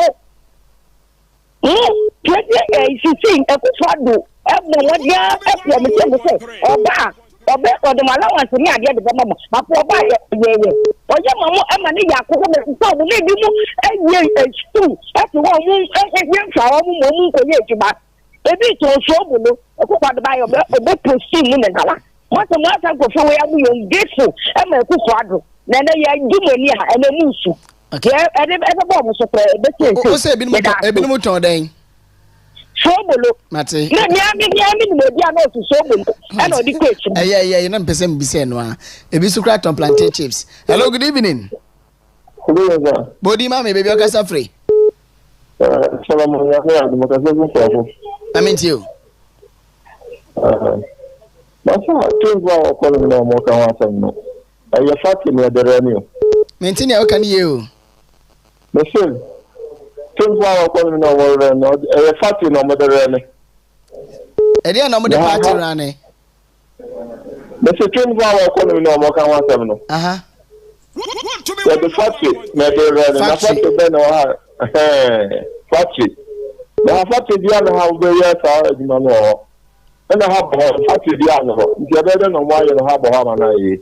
Nti na ba ko no radio no so mo hwa ma radio no mo hwa ma. Ya te da se e be hwa ma. Hello, good evening. Good evening. Captain Moses. Ọjọ́ ẹnu mẹ́wọ́n fún mi ti sẹ́yìn. Ẹ̀mí adùn ní àmì hàn yẹ pa, mẹ́mí tí ẹ wẹ̀. Okay, ẹnu mẹ́sì ẹ̀dá sí ní ẹ̀jìmọ̀ súnmọ́ òun dédìé. Bẹ́ẹ̀ sẹ́dí ẹ̀ wọ́n fi káwọn kásá baako ẹ̀wọ̀ about the radio náà. Ẹ̀nà náà nǹkan pẹ́pẹ́ sẹ́ ní ẹ̀kyẹ́ adùn kásá wọ̀ hó. Bẹ́ẹ̀ wá kyerè. Bẹ́ẹ̀ tẹ̀ yẹ àmọ́mọ́ iye hun nù ọmọ sẹ́dí ẹ̀ sí ẹ̀kẹ́. Bẹ́ẹ̀ yẹ abotire yẹn tún yẹ bọ́ nkakra. Bibi ayé fain. Mate, uni ameda ase. Ebe di komo echiri. Why? Mate. Ameda ase pi. Hello, good evening. Your call has been. Good evening. Hello. Udini bebe okasa free. Okasa Granati kuma baako. Okasa free. Mo de ma Granati kuma baako. Okay. Ejma mo ye no mo nko funa mo nje. Na ma se baako yin mi pa ni se. Endi bi nkan funa wo di ni mayen. Tamo kasa, o mo kasa ntia mo. 101.3. Tamo kasa tia wo nyanko a. Na kasa wi ni a, nda fa no o me di opi o. Na ntata mi ni ba. Ya de ke dikaya ho na ya report ya ni. Nisre. Ti ya wa se o ni nti se ba. Nya. Enje mo kasa ntia mo no mu nya mo ye no. Na mo ko mo ke se mo ibi asabanjo ka wa mo fi ni kwa no. Anka mo ka mo ko mo ka fa ko en bi so wan so ba kan wo. Saka dimu enwebi take in a power 2028 ya mo ye je we ka se we mo ye na be eye da so ni nyam be be za we no nti se on ka se be no be da me se be da se me fa last call na me fancy. Hello, good evening. Hello, good evening. Okay. Good evening. Hello. Udini bebe okasa free. But I say if I can say to my dad, yes, what's to know? Yenin komo. So the next but and this is not that time. This is not that time. What for? Let's go yes, plan the better about the man this. Any incident was here dear Alwa Sama. Any incident so to abama. Me so to abama. So am I. Meso to abama ndi se wetwa kokoro moti ato atwene o sa na tie wan nti no se na waka na ha ho bi ye ha ho bi me da sipi ya me hira o edisi na memfa enkomoni na si Dr. Frederick Wine me da na se ene ono so dia wade ebeka ho the entire production team mo frɛ yen so me da mu na se mo amutie mo hwɛ yen so ofie no so yere mo ase bad ma me nkyere bibiri mu se wotumi radio Takoradi ye de enim se your technical fault ya can severally atremo say your fault internally intino the mbeto abonte su bia no e hono de ye ni hu asem kan bia intino mampeni kra the release the aba say the 62 or 64 radio stations na womo ama omuntu omakasa omuntu mu no omo sign and restore womo eye permit ni ma womo abiem inti ye as Takoradi wutumi radio 101.3 no ye your technical challenge ye solve ntanye external person where external issue internal issue yes so intino mo amonti radio no some days ago no yesremo mo fanche na eguso yesisisa fault na yakweni mo no beti yanka yi so mo first picture no to screen so mame na me wese oba fe a happy birthday na ema de mo posi say ya na che say ensamara nko posi say ensamara nko omo sai ekokosho mutiri say de ne bebiewu asana na boru. Happy birthday to you, beautiful gorgeous lady nidi ade Kenlibe Mary edini de facha me bia na mambo ni ya papa Kenlibe Mary ende ewa woda na yegina kwanya we so na the management and staff of Western Diamond TV led by Yaro Care Michael Yaro Care ono ena say yemfa akonya we so na yemwe show a happy birthday. Be blessed and stay long, be protected. Yankropon so enti na nim fa nkyerɛw obi sade bi odi ato nim okukwa mu bia nso no won frase no wanyem fa mawo se na wo ofisitie stay glued. Why stay glued to one side na bibia be fine yame sure papa na won fa enkwa dodo ene mfie dodo won fa enka ho. Yaro say we show a happy birthday. But I see PM Fancy, the entire production team led by our executive producer Barama Banana Kunedu Abupra, Oskeni Frimpon Manson, Abra Sawa Meniampong, camera, DJ Black Foreigner, and Same, and so eternity the ding. Yaro na wasu saying, Eddie TV, so Yamia Dumo Friday, Yaba saying Asia, I won't come above from Kubala Baruki Ja Itabi Ajagrabi Rabasaka Busy Abazabaruku. I'm out of here. Good evening.